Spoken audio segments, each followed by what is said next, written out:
William Gargan stars as Barrie Craig, confidential investigator.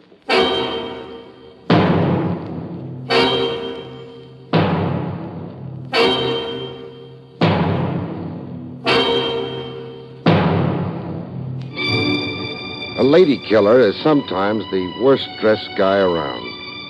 How much of a figure can he cut in prison dress?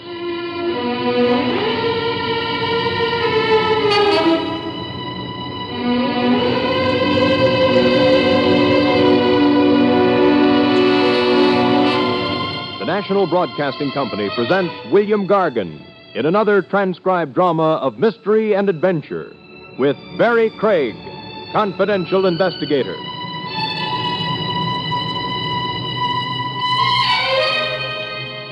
Craig speaking.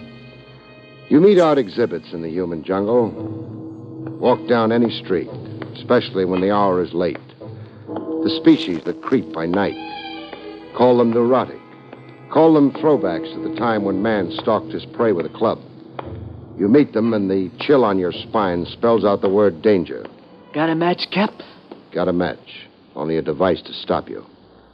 The next demand is your wallet or your life. You reach into your pocket for a match, and what you come up with, you ram into her stomach. What's this? A loaded gun. Hands touching the stars. Frisk me. All you'll get is exercise, Cap. I got empty pockets. No switchblade knife? Yeah, you do have one. A lousy dollar knife. I still don't want it in me, butcher boy. And you...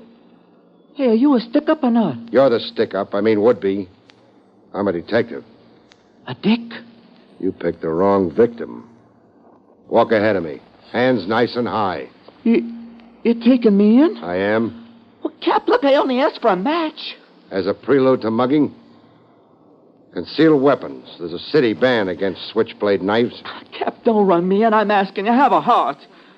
Allergic to the station house, huh? Yeah, that figures, too. More in your mind than a switchblade knife.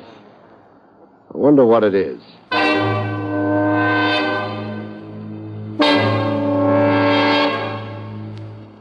I learned more about the boy from a career cop named Kennedy, Sergeant Kennedy. Rough customer you brought in, Craig. On the surface. And on the inside? You're overrating a punk. What's his record? The usual. Petty theft, illegal entry, stolen cars, disorderly conduct, street fights. Meaning he served time. 1 year in a correctional institution for juvenile delinquents. What's his neighborhood gang called? The Tarantulas, the worst of the teenage mobs. Besides creeping by night, what does Spike Sanger do? He's enrolled in a vocational high school, a course in repair mechanics. Father, mother, people? Father's dead, lives with his mother, Mrs. Stella Sanger. Mother's a factory worker. Sweat him, Kennedy. Find his breaking point. My hunch is you wrap up a lot of stuff currently indexed as unsolved crimes.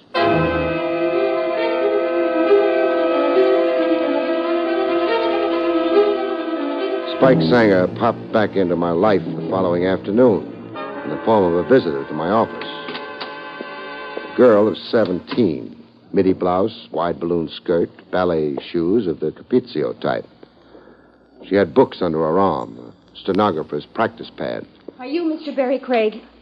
Well, you entered without knocking. I was preoccupied. I'm Bernice Cannon. Selling magazine subscriptions? I'm here about Spike Sanger. Oh. We keep company, Spike and I. I wouldn't advertise it. You're prejudiced against Spike, like all the rest. The rest of society. You fine, righteous people. You all make me sick. Well, we got into this quarrel awfully fast. I didn't come here intending to quarrel. Why did you come? To beg you to help Spike, not persecute him, to ask you to think of him as a human being. You want me to withdraw my complaint? How can I accomplish anything with Spike if people like you arrest him on sight? Bernice. Yes? Are you employed? Part-time as a typist. I'm taking courses in stenography at a continuation school. I see. I'm told Spike's enrolled in a vocational high school. Whose idea was that? Mine. It was a bargain we made. If we were going to keep company, then he was... I'll think it over. And then maybe I'll intercede for your boyfriend. I'll see if I can help him. How long have you known Spike Sanger? All my life. Where I was born, Spike was the baby next door.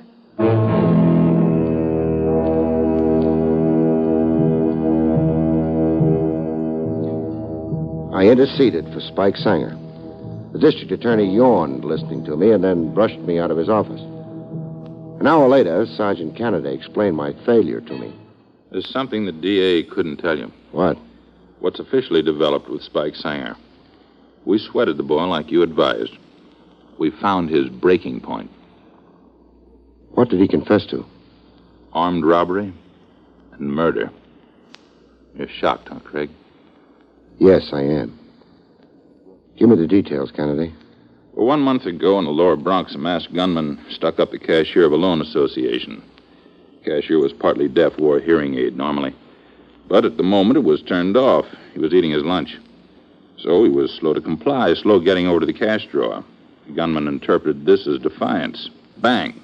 Shot the cashier dead. Haul amounted to over $8,000, currency and coin. And Spike Sanger confessed to this crime? Spelled out every detail for us, practically reenacted it for us. Well, the story's been in the newspapers. Every detail of the crime is common public knowledge. Spike Sanger knew stuff that never appeared in the press, Craig. Like? Like the exact amount of money in the cash drawer. The press mistakenly estimated it around $6,000. We never corrected them. How much did Spike Sanger say? A few bucks shy of $8,500. That figure was only known to the loan association management, to the insurance company involved, and to the DA's office. I want to see Spike Sanger, Kennedy.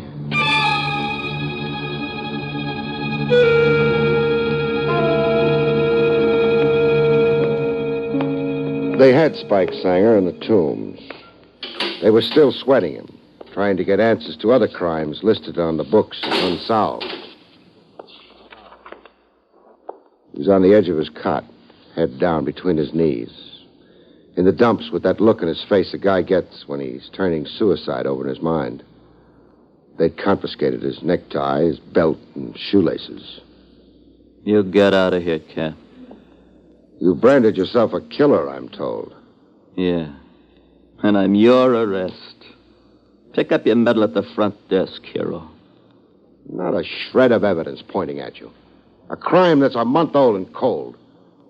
You'd never been tagged for it. You sound like you're mad I confessed. Self-protection is human nature, even among punks. It's unnatural to beg for electrocution. So I'm a freak. Cap, get out of here. Soon. I frisked you the other night. You were flat broke, not a red cent. Not even a whole cigarette on you. You were snitching butts from the gutter. Oh, now you're going to make poverty a crime, huh? What happened to the $8,500 you grabbed from the loan association till? What happened? I blew it in. Where? Here and there. Broads, gin mills. I played some pool. I bet on the fights. Went down to the racetrack. A pigeon has wings, so is money. You claim to have spent $8,500 in one short month? Listen, I've been 17 years dreaming of one big binge, so I had it. Now, Cap, will you get out of here? How's your confession going to sit with Bernice Cannon? Bernice. She loves you. Love? What's that? How's your confession going to sit with your mother? My mom. She's ahead. My confession puts her ahead. I've been bumming $8 a week from her, money for smokes and the movies. Get out of here, will you? I want you to get out of here.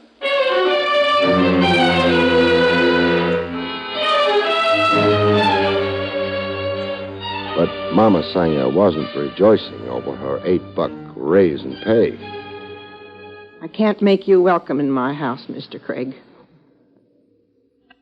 I'm not really the cause of your son's troubles, Mrs. Sanger. You arrested Spike. His trouble started with you. If not for you... His trouble started a long time before me, Mrs. Sanger.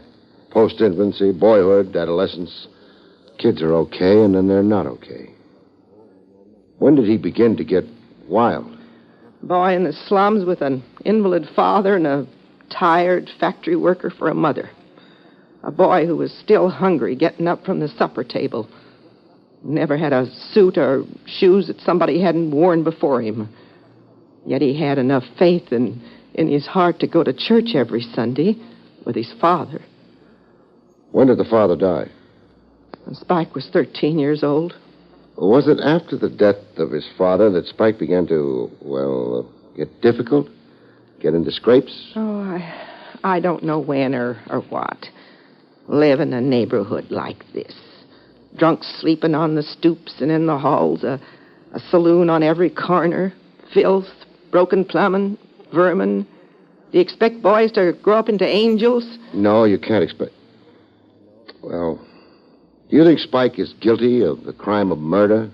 My son is wild, but he's not vicious. He could never kill another human being. He's confessed that he has. Oh, a boy tells stories.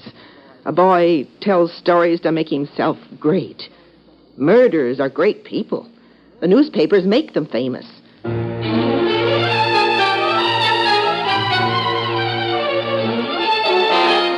In the Sanger living room, Spike's girl, Bernice, had her own brand of scorn. The miracle to me is that Spike didn't confess to assassinating McKinley or sinking the Titanic. You think he lied in his confession? I know. Elaborate on that. The day of the holdup in that loan association. The day and the time. Could Spike be there and be with me, too? You're saying he was with you? And 20 miles away from New York. We were hiking in Palisades Park. We had a cookout, frankfurters and toasted English muffins. We picnicked all day. That's your alibi for Spike? Go ahead. Be cynical. Mistrust everybody. You love him. You'd naturally try to save him. No, Mr. Craig. No? If Spike was a murderer, I couldn't love him. Why would Spike confess to a crime he's innocent of? He's bitter. He's disturbed. I don't know. I'm not a doctor. Where could Spike have picked up certain hidden details of the Loan Association stick-up? Facts about it that never were accurately reported in the newspapers. How? Gossip? Talk on the streets? Somebody boasting in a beer saloon where Spike was with his friends? Something somebody else told him? Tell me this. Is there some man somewhere that Spike likes or admires, an older man? Yeah, there is. Who? Mr. Milton. He's the school psychologist in Spike's vocational high school. Mr. Milton. Spike respects him. But why? Just feeling my way. What if it turns out that Spike is guilty, as per his confession? I'll cry for a long time, Mr. Craig. And then I'll never in my life cry again. Is there something I can do to help Spike? Yes, there is. First, go down to the Legal Aid Society. Take Mrs. Sanger along. Tell them about Spike and solicit their legal help. Then give them an affidavit of that time alibi you claimed for your boyfriend. I'll do that. And do this. That street gang Spike hangs out with. The tarantulas. Drop a hint here and there. Let the word circulate on the grapevine that Spike deliberately confessed falsely. That Spike deliberately... For the headlines, the notoriety. That he has a way out and isn't really worried. He's got a time alibi covering the murder day. And get this rumor going. That Spike knows everything there is to know about the murder of that cashier. Everything there is to know, meaning he knows who the real murderer is. That's the inference I want somebody to draw. Draw the inference and get a little panicky enough to make some open move.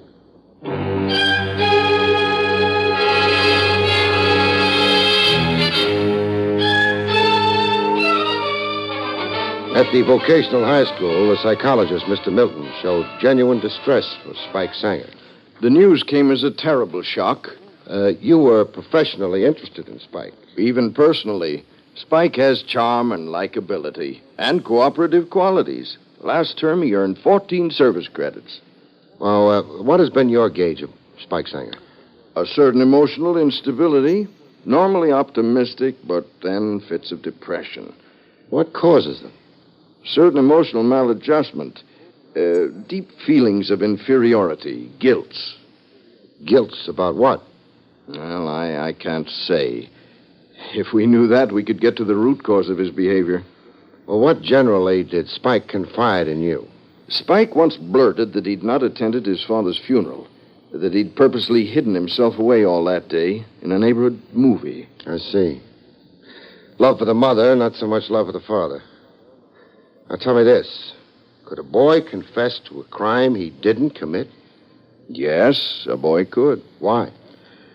Perhaps to punish himself for some other guilt, some secret feeling of guilt. Could an innocent boy insist on his guilt in a situation where punishment might mean the electric chair? Even so, yes.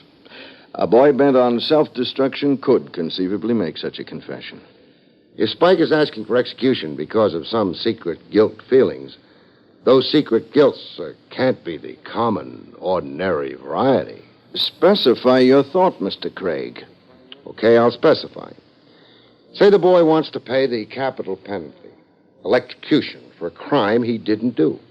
That suggests that the crime he did do is right up to size. His secret guilt feelings are over murder, some undisclosed murder. Well? It's never as simple as that, Mr. Craig. Why not? Spike Sanger may feel secret guilt about some undisclosed murder, but that murder need not be actual. It can be imagined. It can be hallucinatory. He thinks he's guilty of it, but he's not. Yes. What we call the crime may be wholly fancied, or even if real, Spike can have magnified his own role in it, his responsibility for it. I see. Oh, do I? Well, thanks, Mr. Milton.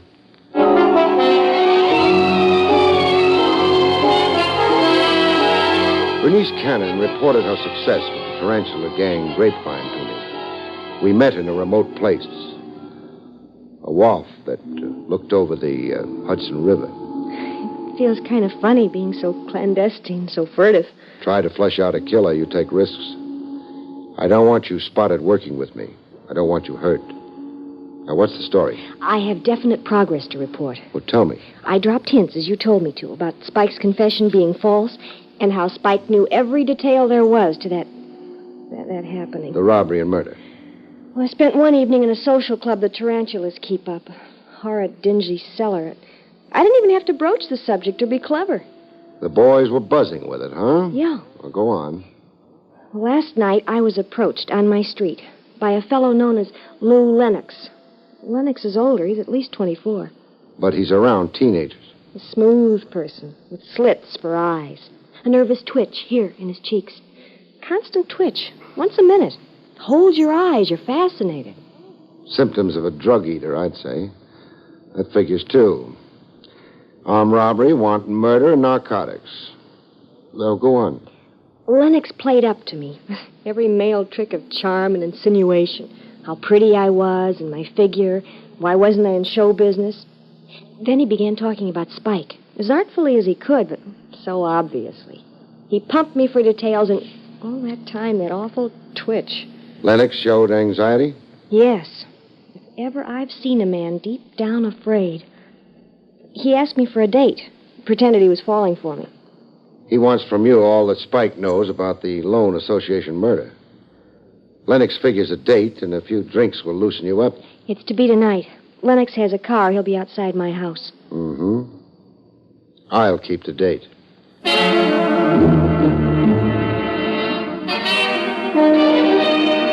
Later that evening, I parked myself outside Bernice's house. Soon enough, Bernice's date rolled up. A souped-up convertible, built of special parts taken from a half-dozen other cars. It had pink fenders. Lennox had his horn going, signaling for Bernice to come down. I went to join him. Move over, Lennox. I'll take the wheel. Who are you? What does my gun suggest? A hood or a cop? The cop. Bernice isn't disposed for fun tonight, but I am. Fun? Fun with you. We're going to hole up somewhere and play charades. Play charades? I'm going to tell you about a loan association office in the lower Bronx and a deaf cashier who wore a hearing aid. And then, from the material I supply, you're going to tell me who done it.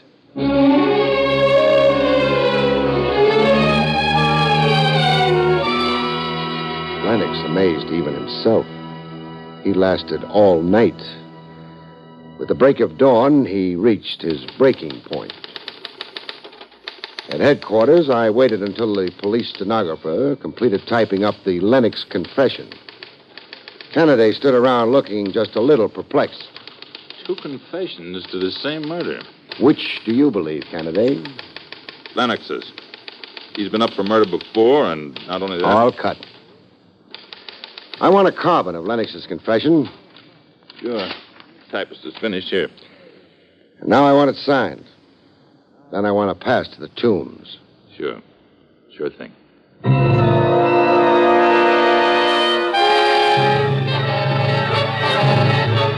I watched Spike Sanger read the confession to murder, signed by Lennox. Lou Lennox. He moved into the neighborhood when I was only a kid, 7. He's moving out of the neighborhood and into the hot seat. And you're going home, Spike. Home. Yeah, they'll hang out the flags and throw me a block party. Bernice stuck with you all the way. She found Lennox for me. When a girl like Bernice is loyal to a guy, there must be something to the guy. Yeah, wham's in the girl's head. She's crazy not to couple off with Sam Kuzak. Sam's big for music. He's out there in the Lewiston Stadium summer nights. And that laundrette his old man owns. How the coin rolls in. Bernice is for you, Spike. Only you, all the way. Whams in her head. Whams. They buried your father when you were 13, Spike. While the funeral was on, you were hard to find. You hid in the movies. Why do you bring that up? An idea I picked up. You got along fine with your mother, but not with your father. There you were antagonistic. He sat in that chair with his bum heart. Always in that chair, waiting for me to come home from school. Waiting to get busy with something. Get busy with you. Always lacing it into me. For nothing. The worst words he knew, and throwing things at me. Oh, he was a nervous man. In his prime years, but a useless invalid. Oh, sure. He had that excuse. That I was the butt. I was the goat. Do you feel guilty about your father's death? Feel guilty? Me? Do you have some idea that you murdered him, Spike? That day Pop keeled over. And then the ambulance doctor pronounced him. Pronounced Pop. You'd come home from school, and there'd been a quarrel. The usual quarrel. Then your father suffered a heart attack. I killed him.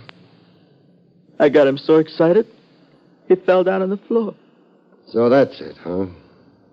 You blame yourself for a death that had to happen sooner or later. That day, or the next day, or the next week. If I'd have shut up, if I'd kept my trap shut. You see yourself as your father's murderer in your secret guilt.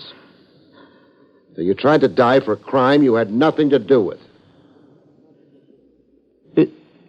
It's crazy, huh? You're mixed up, Spike, but you're a decent kid. In your own odd way, a very decent kid. And now that's what's had you so confused is out in the open, I think you'll be okay. With just a little clinical help, I know you'll be very okay.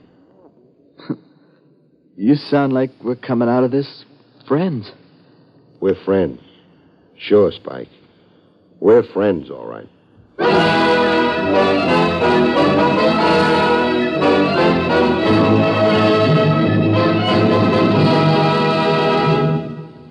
You've been listening to William Gargan in another exciting transcribed mystery drama from the adventures of Barrie Craig, confidential investigator. Tonight's story, Confession of Murder, was written by John Robert.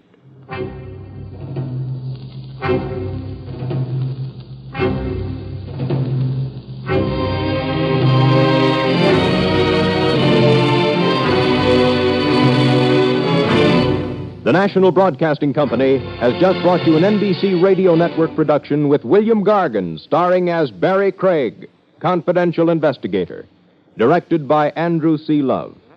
Our cast included Jack Edwards, Barney Phillips, Jane Webb, Noreen Gamil, Stanley Farrar, and Paul Richards.